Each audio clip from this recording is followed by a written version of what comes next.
imprisoned by your daily... Forgive my interruption. Do not apologize, my son.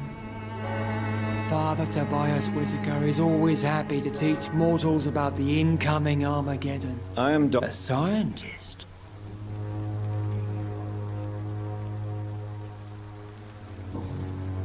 What do you mean when you say that I am more lost than you thought? All scientists are entangled in a world of causes and consequences. And most of them can't see the plain truth. Quite a judgmental opinion, if you ask me. But what do I know? Blinded by science as I am. But you are seeking answers, aren't you? Answers about the Armageddon about to strike the city. Answers about the hidden truth. Well, I suppose I can spare a few minutes listening to your so-called truth. As a doctor, you must be aware of the decimating epidemic. But let me tell you that this so-called Spanish flu is just the beginning of the end.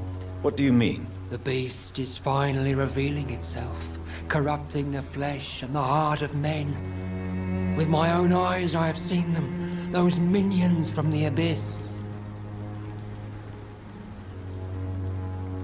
Really? And what would be your answer to this biblical threat? We must fight the disease before this legion outnumbers us. But not with scalpels and microscopes. No. What is left then? Cleansing fire. Tell me, Tobias, what exactly is your plan concerning the cleansing of this city? God will recognize his own. More than once this city has risen from the ashes, hardened and purified by the flames.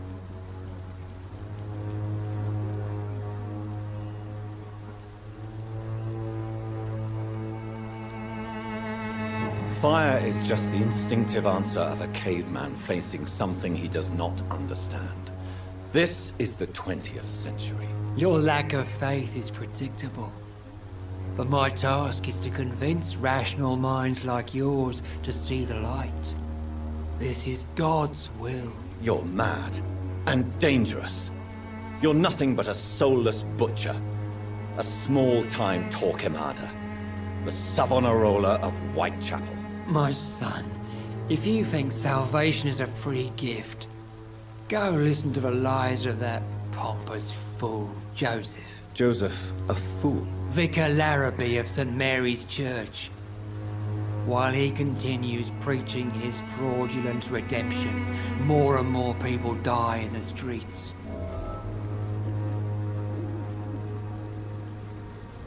What do you mean when you say that I am more lost than you? All scientists... Quite a... Well, you are... I am.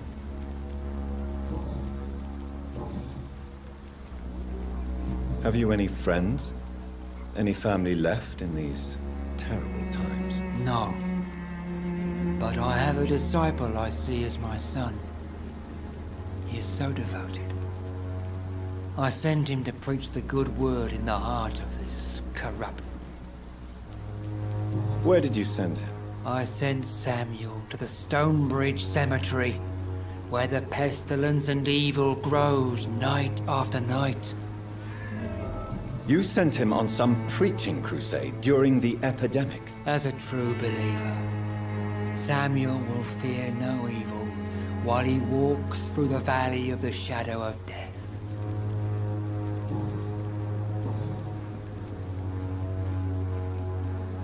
I have heard an...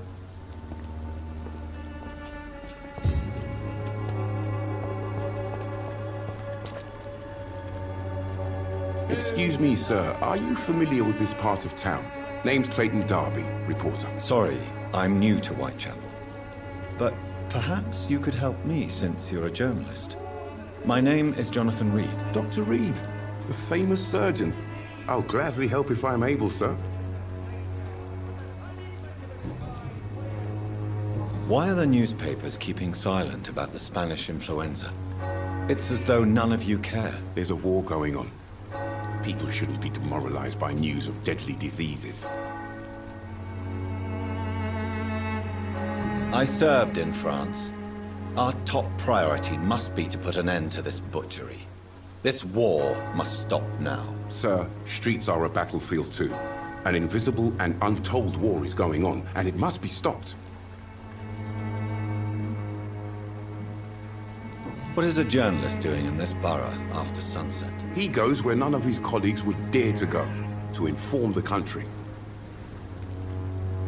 So you risk your life to reveal the truth. I saw many reporters do the same during the war. Whitechapel is the crucible of so many untold stories and tragedies. I want people to know them. That's quite honorable of you. But is the public interested? Not at all, sir. And that's why I'm an independent journalist, hoping to sell some stories. Have you any idea of the danger you face in these streets at night? I've had to run and hide more than once from frenzied mobs incensed by the fever. Do you think the flu is really responsible for this, Doctor?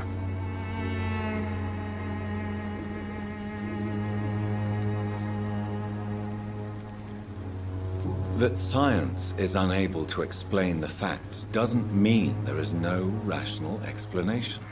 I confess, I share your point of view, Doctor.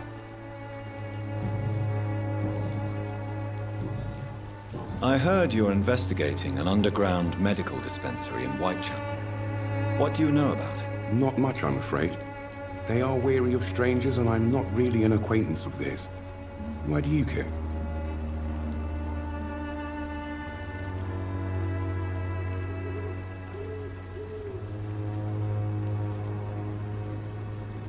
I'm a doctor, Mr. Darby.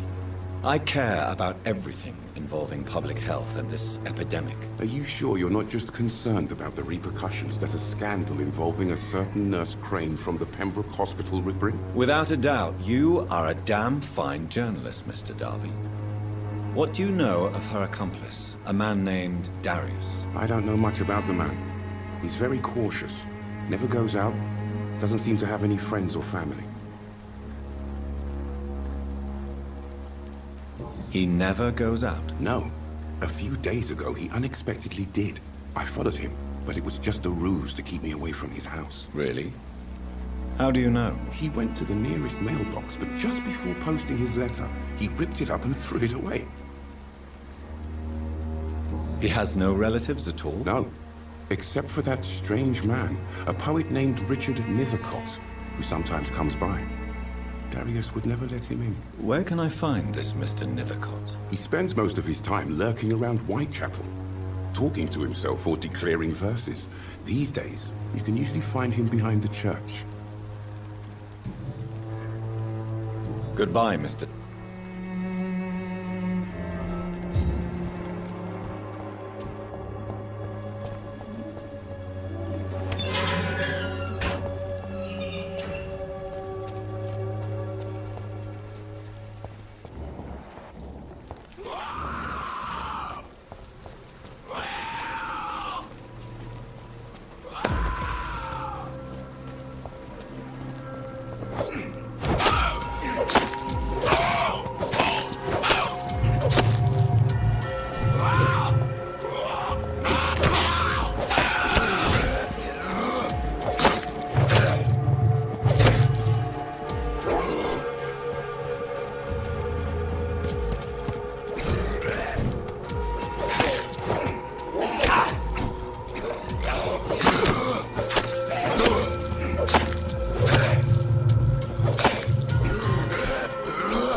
beauty and grace. Whitechapel is not just... Good evening, sir. I'm Dr. Reid. I would like to ask you a few questions. Please be my guest. Although I may not be the best informant regarding this part of town, my words speak about that which the eyes cannot see. Really? Are you an artist of some kind? I'm a poet, sir. Richard Nethercott, at your service. May I ask what you're doing at this hour of night, sir? Do you live here? Not at all. I'm just enjoying the pleasure of a quiet walk. Though night talks are always preferable, if you ask me. Especially with strangers. But are you not afraid of the epidemic? Oh, why should I? I see some equity in the Spanish flu. No flesh should be saved, say the scriptures. Good or evil, rich or poor, all are equal in the eyes of the flu. If you say so. But as a physician in a time of epidemic, I must caution you to avoid unnecessary exposure, sir. Thank you, Doctor. But we both know the seeker of truth has to go boldly where the weak dare not.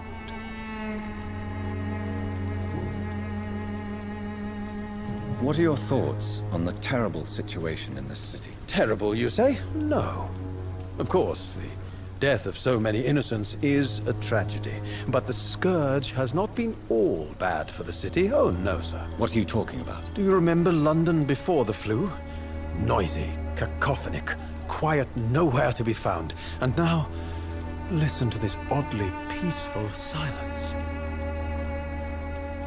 Yes. The enjoyable silence of the grave. You have a unique perspective on the situation, I must admit. Most people fail to understand my perspective. I don't blame them. But how could I call myself a poet if I veiled my feelings? Are you aware that your life could be in danger in this part of town? But this is where I must be to feel the real beat of the city. I had to come, see it for myself, alone.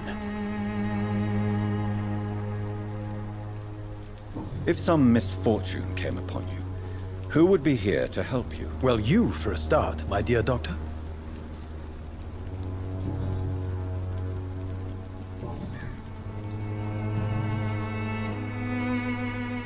Tell me, Mr. Nethercott, why seek inspiration in Whitechapel? The place is not beautiful per se, but how to explain it? Stirring and challenging. In what way, exactly? The struggle by gaslight, the barren smiles and the arid hunger under the rain. If you say so. Such vibrant antagonism and vivid paradox, the stripped humanity raged across each street. Vivid, of course, yes. And what about the poignant distress? Oh yes, the poignant distress. You see what I mean, don't you? That's what I want to write about, and that's what Whitechapel is made of.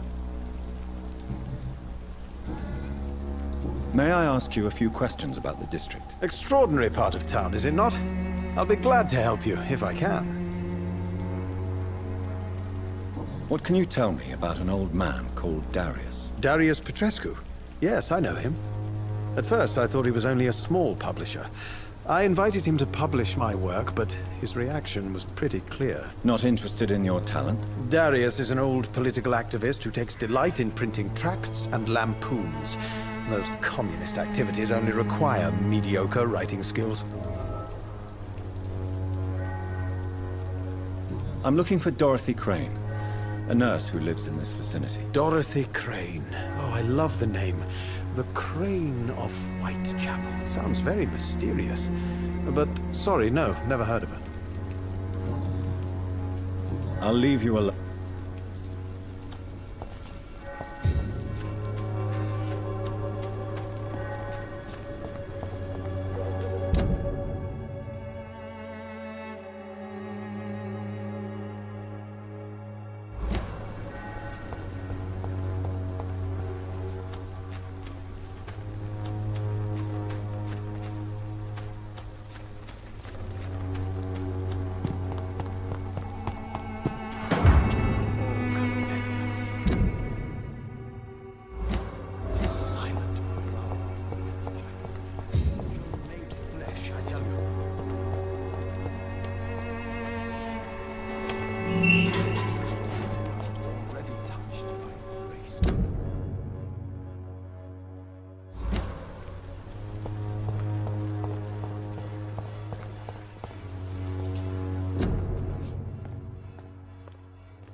Good evening, miss.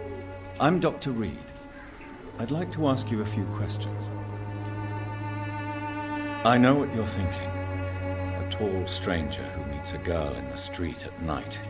It reeks of the penny dreadfuls. But I mean you no harm, truly.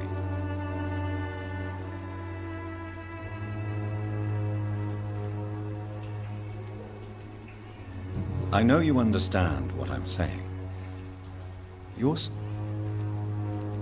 Melia, I know you work for Dorothy Crane.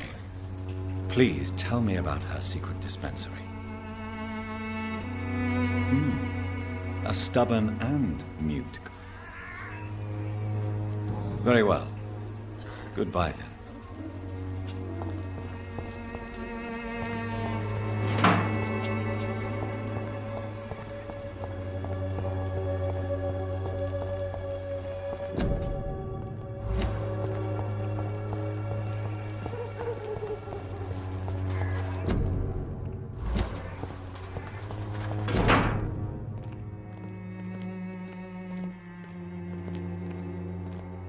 The content of Darius' letter to his children could give me more leverage to enter. Darius is a bit less of a mystery now. It should not be that difficult to incite him to let me in.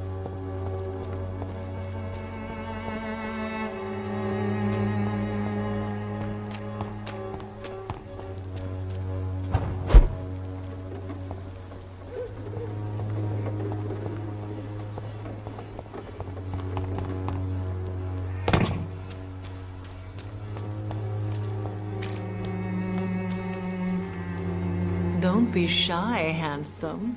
I'm not looking for what you're selling. But I'd like to ask you a few questions, if I may. I'm a doctor. Dr. Reid. All right then, but be quick. Though I usually get paid when I open my mouth. Do you need any assistance, Miss Popper? It depends on the price of your medicine.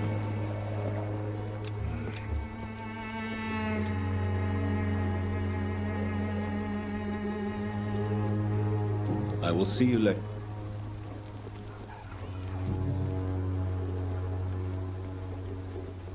Clayton Darby claims he will expose the crisis in Whitechapel to all of London.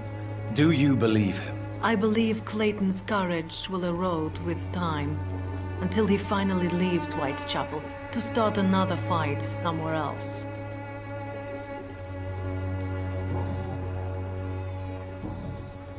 Goodbye.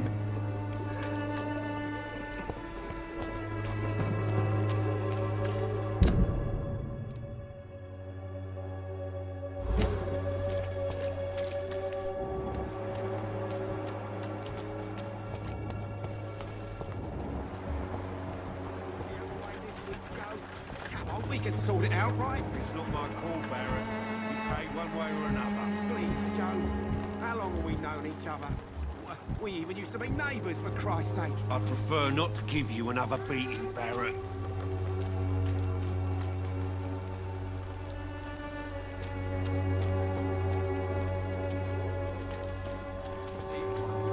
Cheap price, good quality. You again? What do you want this time?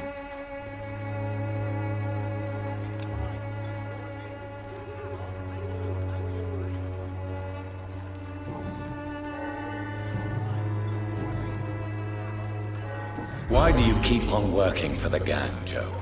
You know it doesn't suit you. It's true, I hate this job. And I know I made some bad choices, but I'm a wet boot boy now. And people won't forget it. You could leave tomorrow. Start another life in another town. That's easy for you to say, Doctor. We are poor. My son's weak. And there's no way he'll endure another disappointment. Harry doesn't seem happy living in Whitechapel. Why did you make him come here? I've always put my son's interests above everything else, whatever he may think. Our house is small but affordable. The walls are thin, but the door is solid. You really love your son, don't you, Mr. Peterson? He's my pride and joy. Even if he hates me for the choices I make and pushes me buttons more than he should. Since the criminal nature of your... No one will ever...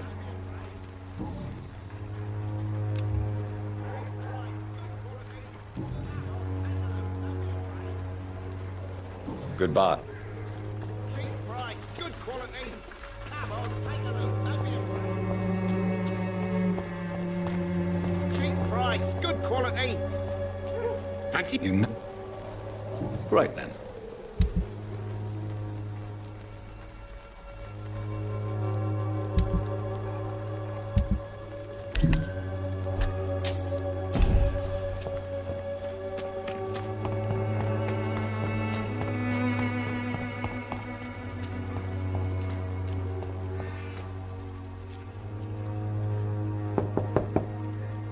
Mr. Petrescu, just 1 minute, please. You again.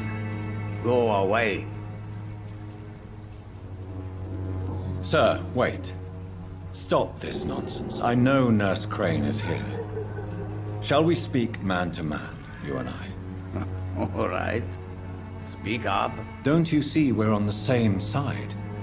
We fight to help the poor, sick, and abandoned. I'm nothing like you, Mr. Doctor. Yes, you are. You too believe in providing medical care without charge. You know what we have to sacrifice to make the world a better place. I have to admit your words have conviction. All right, I'll let you see Dorothea. Don't make me regret this, though.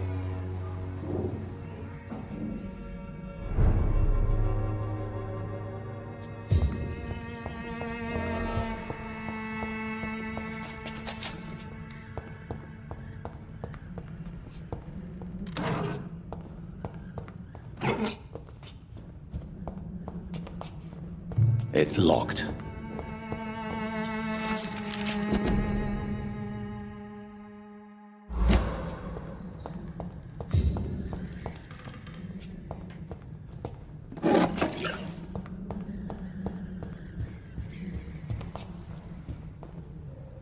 If you want... We've not been formally introduced. May I ask your name and occupation, sir? I am Darius Petrescu. I'm here to keep snitches and spies away from Dorothea. And I also run this little print shop. So Dorothy's real name is not Crane? Like myself and many people in this area. Dorothea is from occupied Romania. That's all you need to know. She seems important to the community. More than you can imagine. The West End does not want to hear of Whitechapel's misery.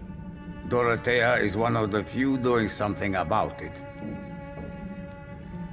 Did you refuse to publish Richard Nethercott's previous works, Darius? Yes, his manuscript is as pompous as he is starched. Now there's a man who loves the sound of his own voice. You could have told him so. As a great writer recently said, politeness is the most acceptable hypocrisy. Tell me everything you know about Camellia, the mute florist. I do not believe in the afterlife, Doctor, but I'm almost convinced Camellia is an angel. She volunteered to give out our medical leaflets. Who is she, really? Do you know where she's from? She's not from around here, that's all we know. Camellia is not even her name.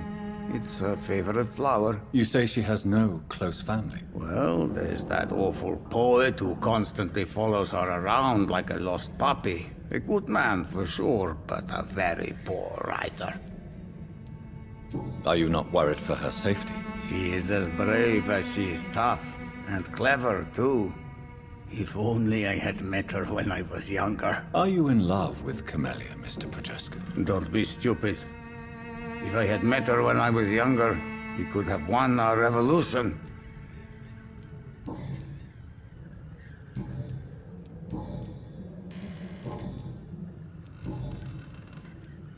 Do you have any family left, Mr. Petrescu? Children or grandchildren? Who knows? I have abandoned my people for so long, they might as well be dead. As dead as I am for them, I suppose. Don't be embarrassed, sir.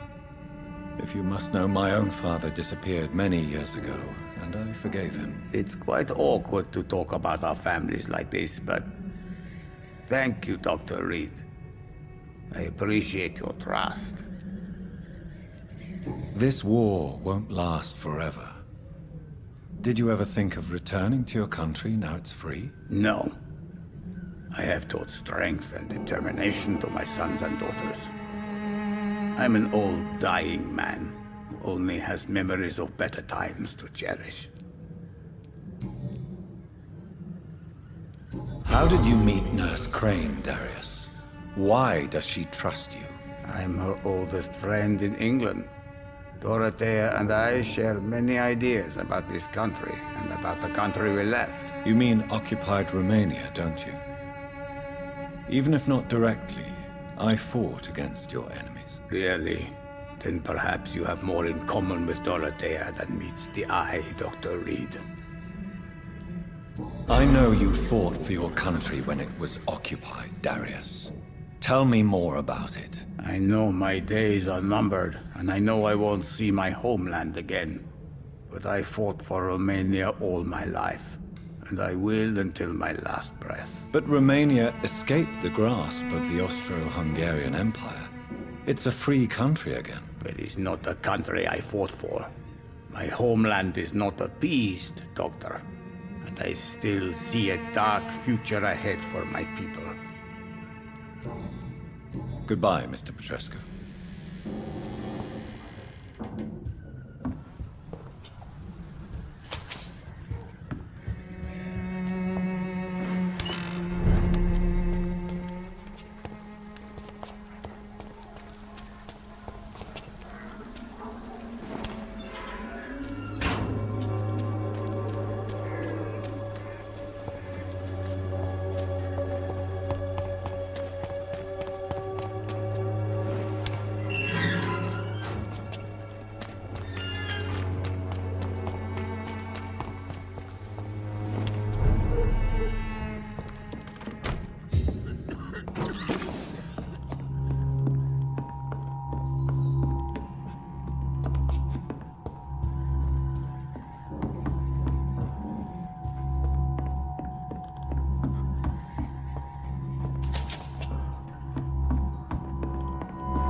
He's going into convulsion. What do we have here, nurse? Patient Razvan Vasily. High fever running on 3 days. Complaints of dizziness, muscle aches, and head pain. Diagnosed with influenza. Treatment? Aspirin and salicin for the fever and discomfort. Liquids for dehydration, but he's having trouble keeping even water down. Thank you, nurse. Anything else I should know?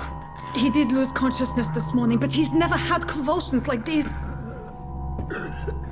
He's not convulsing, he's choking. He's not getting any air. Scalpel! Hand me that scalpel! What can I do, Doctor?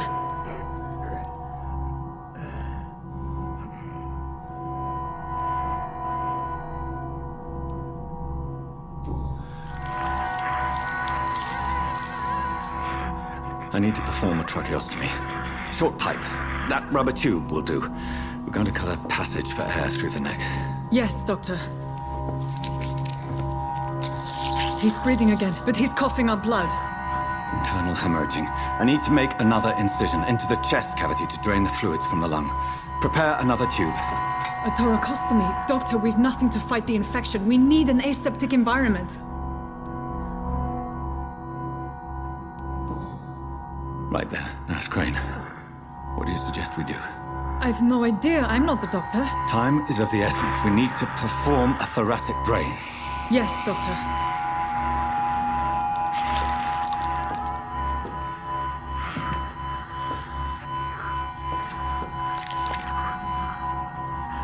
He's still bleeding, Doctor. I'm losing his pulse. The drain must have punctured the intercostal artery. There's too much blood. Are you all right, Doctor? I can't see.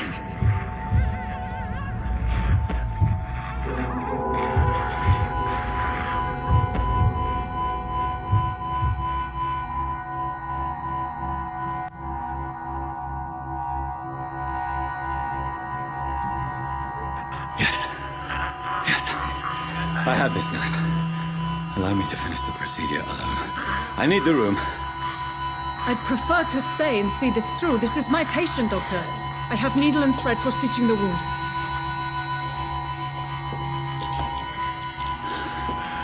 Good. The stitches are holding. How's he doing? We're losing him. We've lost his pulse. He's dying, Doctor!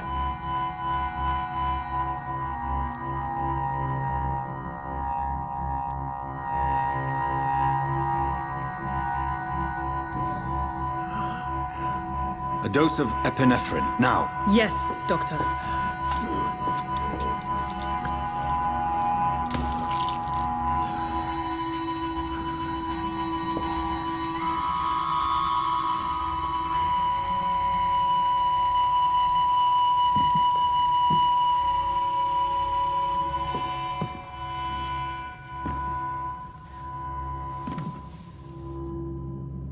We've lost the pulse. He's gone, Doctor. Nurse, we did everything we could. Truly? Everything you could. Is that how you'll report this in your log? Is this how the war went? Piling up one poor corpse beside the next? This was not an influenza-induced seizure. I've never seen symptoms like these on the continent. Neither have I. But the previous symptoms leading up to this attack were the same, indistinguishable from the epidemic. No. There was something more vile in these reactions. Something primitive. There have been numerous reports of mental breakdowns caused by the fever that accompanies the flu itself, Doctor. Yes, but... I'd best take some samples of the blood for analysis.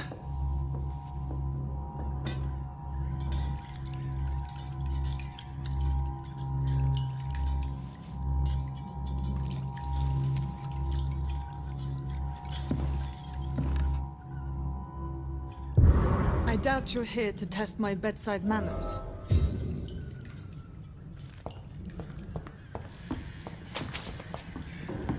It's locked, all right. I suspect it was more than intuition alone that led you to us. So, how might I be of service, Dr. Reid?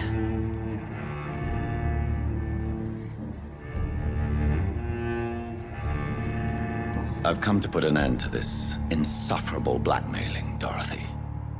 Doctor, you think your warnings scare me? I've stolen and plied, blackmailed and lied, but what else am I to do? I'm all these people have.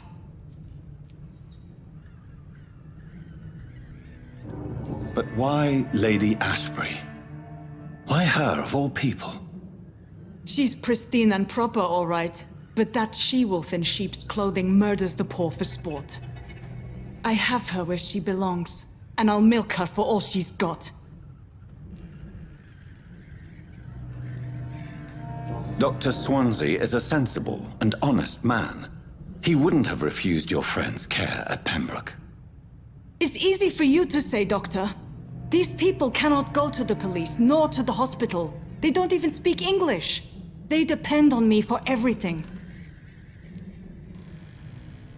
So, the end justifies the means. Is that your defense? I know you're kind, Doctor. Just another fine-heeled, silver-spooned gentleman who was given the world on a platter. You know nothing of poverty. Nothing of the shame, the hunger, the loneliness. You've convinced me of the sincerity of your actions and their noble justifications. But all the same, blackmail is a crime, and it will stop, Nurse Crane. So, are you going to turn me over to the authorities?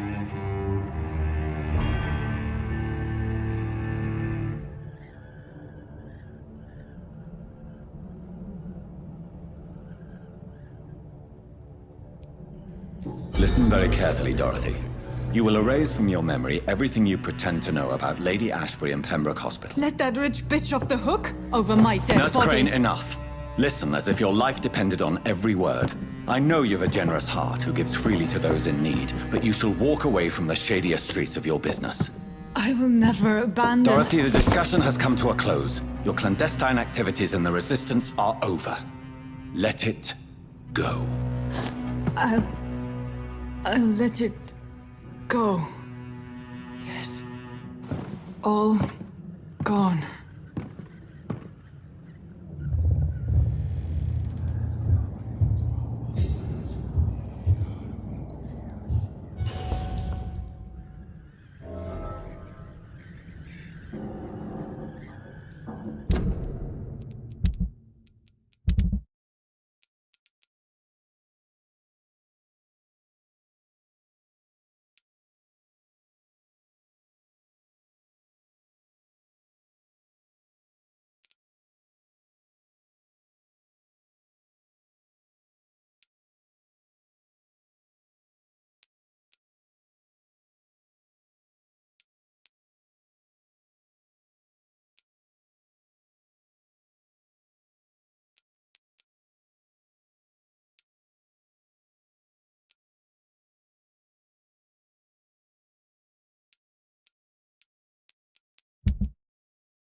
Oh, this one stinks already. Lively! Slide!